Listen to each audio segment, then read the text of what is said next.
As kids' independence and free play have been going down, their anxiety and depression have been going up. You don't get a chance to run to your friend's house after school or hop on your bike. Any of these sort of classic childhood activities, the vast majority of crimes against kids are not committed by strangers. But we started thinking that anytime kids left the house, they were going to be kidnapped, tracking them through their shoes or through their phones or through their watches. It's driving parents crazy and then kids crazy. Hello, I'm Georgina Mumford, and I'm very pleased to be joined today by author and free-range parenting advocate, Lenore Skenazy. Welcome, Lenore. Hello there, Georgina. Lenore, I'm really excited to talk to you today because your story is so fascinating. For those who aren't aware, you were basically propelled to fame in 2008 after you made the decision to let your 9-year-old son ride the New York subway alone. And you wrote a column about that, and it got you a lot of attention, not all of which was positive.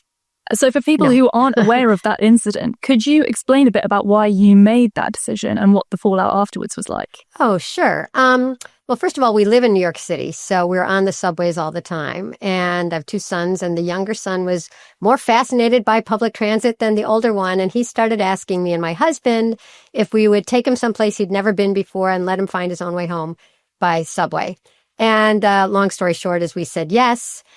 He did it. He was very excited. He came into the apartment so proud that he'd done this grown-up thing and that we had trusted him. And so I wrote a column about it, why I let my 9-year-old ride the subway alone. And 2 days later, I was on every possible television show here in America, and I got the label America's Worst Mom because I think if you don't live in New York City, it seems really scary to think about a subterranean journey. And also, our culture has gotten to the point where we almost don't let kids do anything unsupervised, much less take the subway. And so that's why it became such a flashpoint of a story.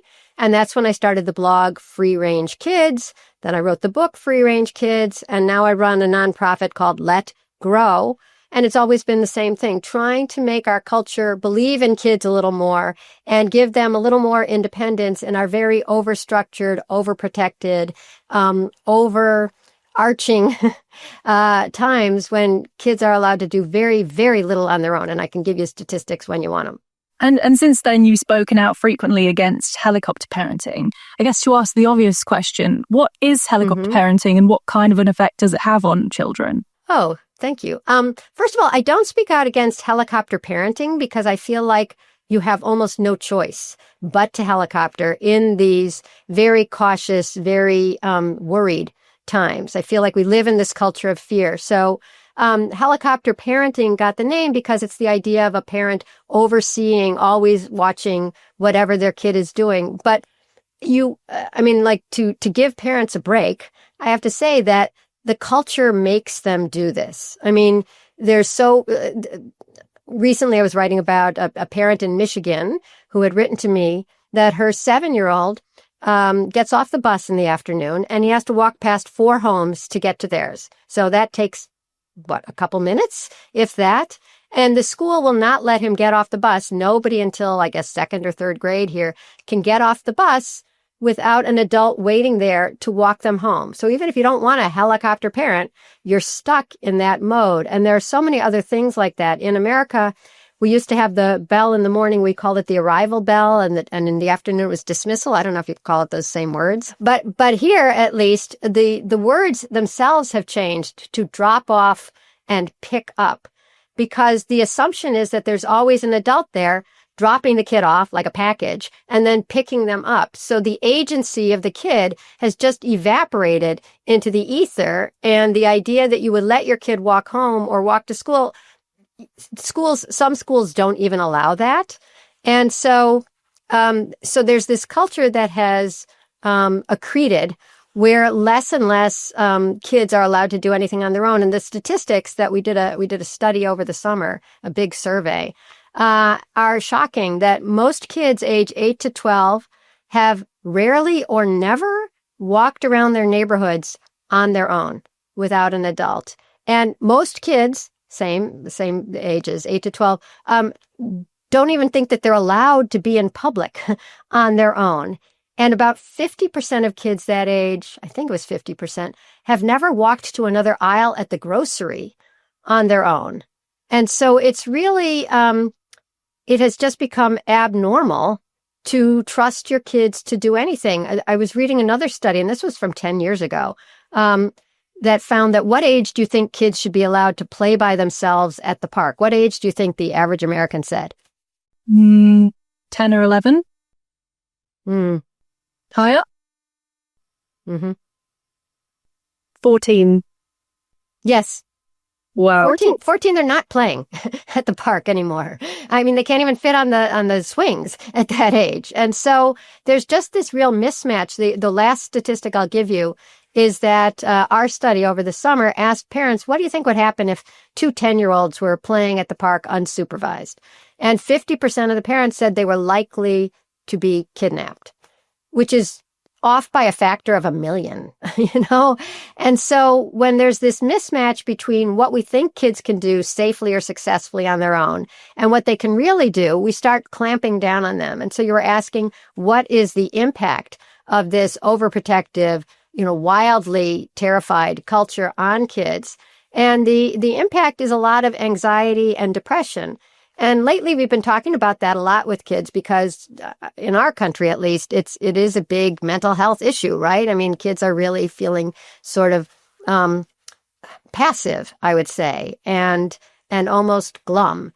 And, you can say it's because COVID, you can say it's because phones and social media. But in fact, over the decades, as kids' independence and free play have been going down, their anxiety and depression have been going up. And we say that it's not just correlation, it's causation. Because, of course, if you don't get a chance to run to your friend's house after school or go to the park and find some buddies and, play a game of pickup basketball or tag or whatever it is, or just wander around the woods or, hop on your bike, any of these sort of classic childhood activities. And instead, you're always in the car, always being taken to something that an adult is going to tell you, oh, try hitting it this way, honey.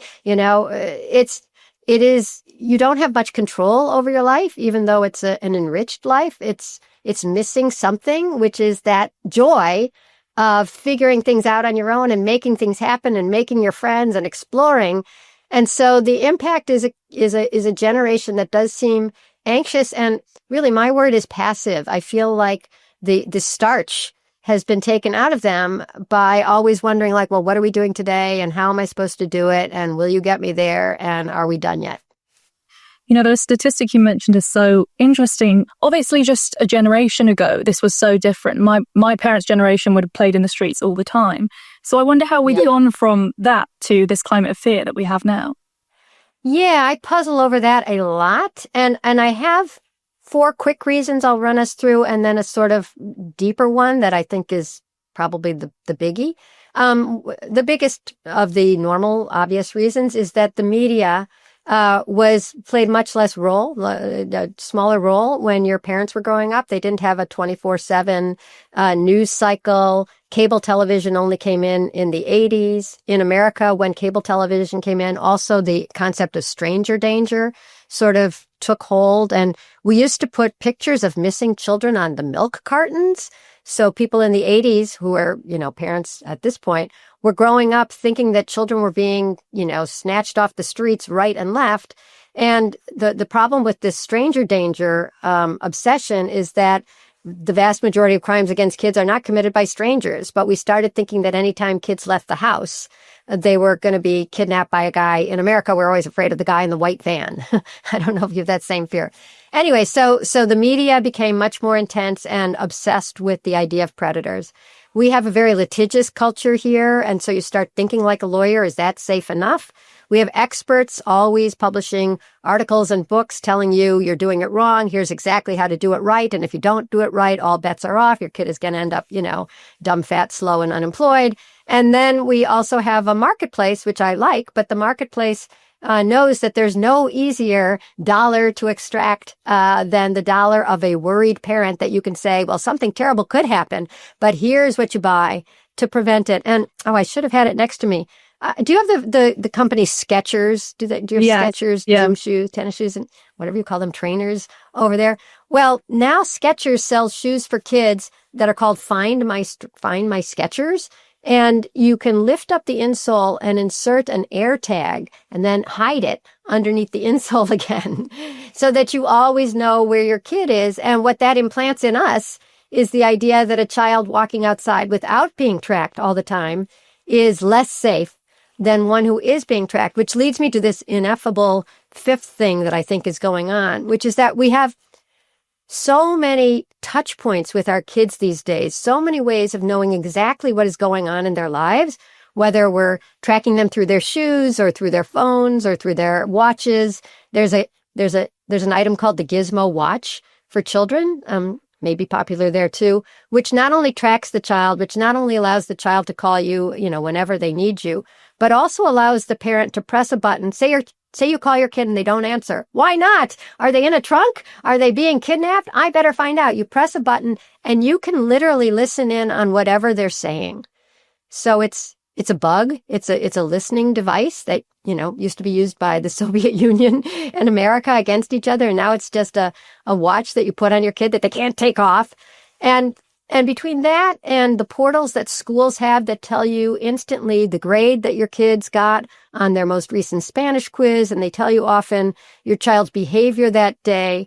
I have a friend who showed me the input that she gets every day on her phone from her child's preschool, which shows you what time, like to the minute, 9:32, 10:04, that they went to the bathroom and how many nuggets they ate and did they eat all their orange segments.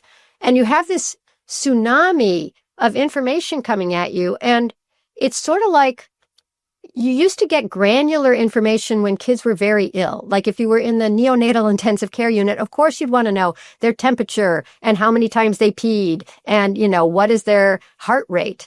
But you get these things automatically now from so many devices that, first of all, it puts you into worry mode because the second anything is a little off, you get an alarm, you get an alert.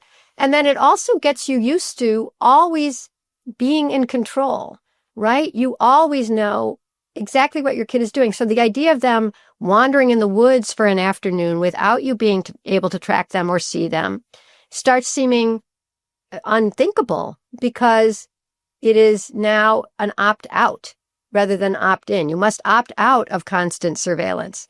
And the thing that's making us nervous, I think, as parents, and kids nervous because their parents are nervous, is just this constant checking. The way you really feel calm, the way my mom felt calm, is that when I left her sight in the morning and went to school and then didn't come back till 3:30, the default was not, oh my God, where is she? I better check. It was, I'm sure she's fine. And now the default is, I better check. And so you never get practice feeling at ease without watching your kid all the time. And that's sort of that's my theory. But I feel like this idea that parents can and must watch and control everything their kids see, eat, do, read, lick, hear, watch is what's driving parents crazy and then kids crazy. And given we can't sort of click our fingers and change this hypervigilant climate that we live in, if a parent or maybe even a school teacher, you mentioned schools earlier, came to you and said, we are interested in raising more independent children, what sort of advice would you give them? Thank you for asking. If a school teacher came to me, I would instantly point them, and actually a parent too, but especially a teacher, to letgrow, letgrow.org, which is the nonprofit that I run, because we have 2 free programs for schools that we really do think are reintroduce independence and free play into kids' lives, the things that we really think are missing. And the way we introduce independence is there's this, everything's free, a homework assignment that the teachers can give kids called the Let Grow Experience. And it's really fun. It takes no class time. It just says, go home and do something new on your own with your parents' permission, but without your parents. And then there's a list. You can climb a tree, make pancakes, go to the store, visit a friend, ride your bike, babysit your sibling, walk to the bus stop, blah, blah, blah, blah, blah. And the kid and the parent decide together what they think makes sense and what's interesting to the kid, right? And then the kid does it. And it's really it's great for the kid. They go to the store, they get a candy bar, they forget to get their change, they have to go back and they get it. And so it's all an experience in the real world. You're dealing with another human being, you're on your own, you're seeing what you can handle. But more important is the impact on the parent, because the school is not only giving them permission, it's giving them a little push to let go, and everybody's doing it at the same time. One of my co-founders of Let Grow is Jonathan Haidt. He wrote the book, The Anxious Generation, extremely popular, as we know. But our whole goal is for parents to be rewired into seeing like, hey, my kid can handle more than I thought. Hey, I don't have to watch everything. Hey, I can stand back. And it gives parents a little breathing room too, but it gives them enormous pride. You're really proud when your kid that's why Mother's Day, when your kid makes breakfast for you, it's not that this is, it's a burnt pancake, but it's great because they made it. And then the kid feels this pride too, because they did it themselves, right? And we allow so little of that in our culture that when you do the Let Grow experience, it's all, I did it myself, or I did it with a friend. I went to the store, I walked the dog, and it really, only action changes people. Thinking about, like, I should give my kid more independence. We know that parents believe in this, but we also see those statistics that the kids aren't allowed to walk around the neighborhood, aren't allowed to go down to the other aisle at the store. So once parents are pushed to do that and everybody collectively is doing it, that's John's big thing, John Haidt's big thing, a collective problem. Nobody letting go of their kids needs a collective solution. Everybody doing it at the same time, so it seems really normal, and in fact it is, then that starts changing the culture. And we've heard this, like in one town that was doing the Let Grow experience, a kid went to the grocery, classic, and got a muffin or something. And everybody there is like, why is their kid here alone? He was a 4th or 5th grader, maybe age 10. And it's like, where is his mom? Why is he here? And finally, the manager went up to him and said, young man, you're here by yourself. That's unusual. Where's your parent? He said, oh, I'm doing my Let Grow experience. What? What's that? It's like, oh, I have to do something by myself. Oh, okay. But then when other kids started coming in for their little treats or whatever, then it was like, oh, it's a Let Grow kid. And therefore, it was normalized that in that town, kids go to the store. And that's what we want to see spreading literally throughout the world. Just a renormalization of kids being part of the scene, not always in a car, not always in a class, not always being coached, but having a real life again. And the other Let Grow program that we recommend for schools is just keep the school open for free play. Like for kids organizing their own games, having their own arguments, figuring things out. Yes, there's an adult there, like a lifeguard, watching to make sure that like there's no real danger, that if a kid is truly hurt, they're right there. But otherwise, the kids are figuring things out and arguing. And if you come to the teacher and you say, it was my turn, but she went first, the teacher says, well, is that a kid problem or an adult problem? And the kids say, well, it's a kid problem. It's like, well, you're kids, you'll figure it out. And we've heard from school after school that at first the kids keep coming to the adult with their usual, problems and complaints and frustrations. But after a while, they realize like, oh, it's up to us, which is the great thing about play, is figuring things out. And then they start doing that. And that's when kids get back this sort of normal childhood where we were programmed as, by Mother Nature to always be in groups and always be figuring things out and always be exploring and making things happen. And that's what makes you less anxious. I can handle that. Or look what I started, or I've made a friend. And so, and mixed ages mean that the older kids take a little bit of care of the younger kids look up to the older kids and make the older kids have more fun. And all of that is just what we've taken out of kids' lives. And it's like we took out a vitamin from their lives and they're drooping and we wonder what they need. It's like they need these two important parts of childhood that we took out, independence and free play, and Let Grow's programs for schools, which we also have versions for parents to do at home, bring those back. Lenore Skenazy, thank you very much.